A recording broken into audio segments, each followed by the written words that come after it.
अहमद, ये बताएं कि रजीम चेंज, नेतन्याहू कुछ टाइम पहले बात कर रहे थे, उन्होंने जब पूरा ये गज़ा की सूरत हाल थी, एक उन्होंने बयान दिया कि जो वहाँ पर ईरान में जो एक रजीम है उसका खात्मा उनकी कोशिश है। तो क्या असल जो मकासद है वो वहाँ पे रजीम चेंज करवाना ही है?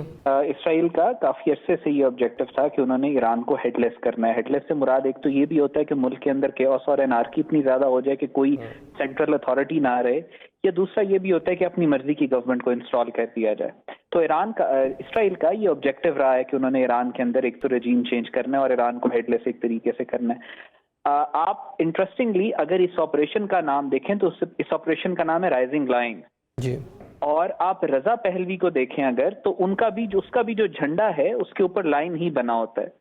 और पिछले 24 घंटों के अंदर जेरूसलम पोस्ट ने जिस तरीके से रजा पहलवी को कवर किया है, जिस तरीके से उसकी ट्वीट्स को कवर किया, उसकी स्टेटमेंट्स को कवर किया, उसको प्रमोट किया है, तो दुनिया के जो एनालिस्ट हैं वो ये इस बात की तरफ इशारा कर रहे हैं कि ये प्री प्लान, प्री मेडिटेटेड था और इसका मकसद रजीम चेंज ही था।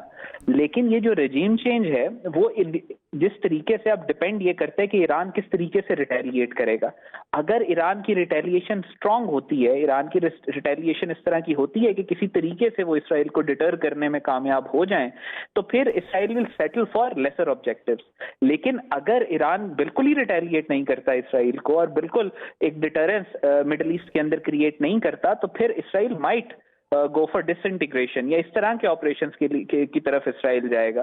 सो अभी जो सारी सिचुएशन है वो फ्लूइड है। जब कॉन्फ्लिक्ट शुरू होता है, कॉन्फ्लिक्ट से पहले सारे हाइपोथेसिस होते हैं।